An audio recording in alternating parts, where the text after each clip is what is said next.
ভাই আর যাই করেন বাংলাদেশিদের কাছ থেকে দূরে থাকবেন, তাদের কাছ থেকে কোনো উপদেশ নিয়েন। ভাই আর যাই করেন বাংলাদেশিদের কাছ থেকে দূরে থাকবেন, তাদের কাছ থেকে কোনো উপদেশ নিয়েন না।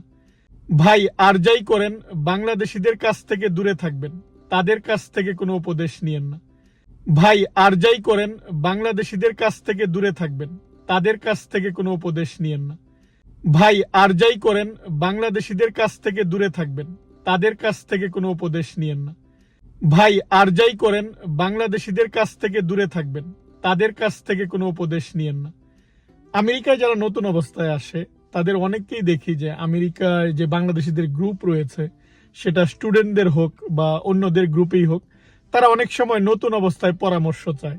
তো অনেকেই ওখানে কমেন্ট করে জানায় যে আপনি যার কাছ থেকে খুশি পরামর্শ নেন, কিন্তু বাংলাদেশিদের পরামর্শ নিয়েন না। কেন এরকম কথা বলে? কেন আমরা আমাদের নিজেদের সম্পর্কে এরকম খারাপ ধারণা? এই নিয়েই কথা বলবো এই ভিডিওতে। আপনারা যারা আমেরিকার গ্রামীণ দৃশ্য দেখতে চান, আপনারা কান্ট্রি সাইডের সৌন্দর্য উপভোগ করুন, সেই সাথে আমার কথাগুলো শুনুন। আশা করি আপনাদের কাজে লাগবে এবং আপনারা এনজয়ও করবেন। আমেরিকায় নতুন অবস্থায় আসার পর এই দেশের সিস্টেমের সাথে অ্যাডজাস্ট করতে অনেকেরই সমস্যা হয়।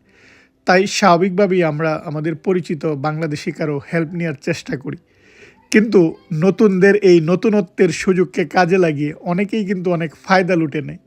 যেমন আপনি আসার সাথে সাথে আপনার ক্রেডিট কার্ডের প্রয়োজন হবে। অনেকেই দেখবেন আপনাকে ক্রেডিট কার্ড করার জন্য একটা লিঙ্ক দিচ্ছে, আপনি সেই লিঙ্কে গিয়ে অ্যাপ্লাই করবেন। কিন্তু কয়েকদিন পর জানতে পারবেন যে আপনাকে এই যে রেফারেলটা দিল, সে $100 বা $150 সে পেয়েছে।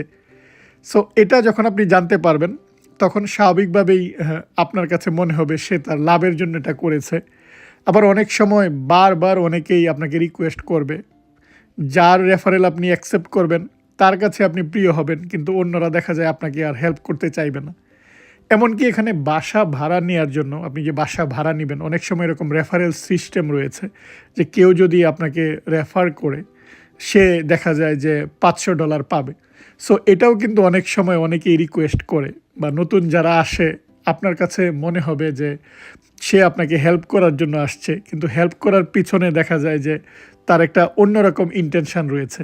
সো এই ইন্টেনশানগুলো যখন আপনি কয়েকদিন পর বুঝতে পারবেন, তখন স্বাভাবিকভাবেই আপনার একটা খারাপ ধারণা হবে যে সে আগে বলে দিলেই পারতো। সো কিছু মানুষ দেখা যায় এটা তার পেশা হিসাবে নিয়ে নিয়েছে। সে আপনাকে নিয়ে যাবে গাড়ি কেনার জন্য, সে আপনাকে বাসা বাড়াতে হেল্প করবে, সে আপনাকে ক্রেডিট কার্ড করাবে।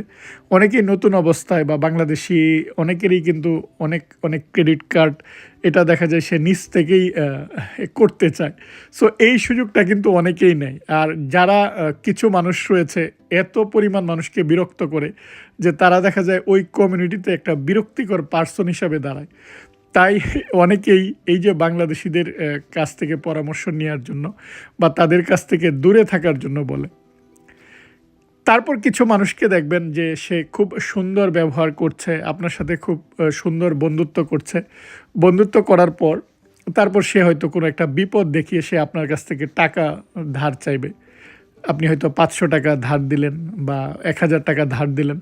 ধার দেওয়ার পর দেখবেন এটা দেওয়ার আর কোনো খোঁজ নেই। আপনি এই ধার যে দিয়ে দিয়েছেন সেটা আর আপনি পাবার আশা করতে পারবেন না। এবং যখন এটা আপনি অন্য কারো সাথে শেয়ার করতে যাবেন, তখন দেখবেন যে সে একই কাজ অনেকের সাথেই করেছে। এটা অনেকের নেশা। আমার একটা ব্যক্তিগত অভিজ্ঞতা আপনাদের সাথে শেয়ার করি। আমার ডিপার্টমেন্টেরই একজন সিনিয়র বড় ভাই, উনি দেখা যায় যে হঠাৎ করে আমার খোঁজখবর নিচ্ছেন, আমার সাথে গবেষণা নিয়ে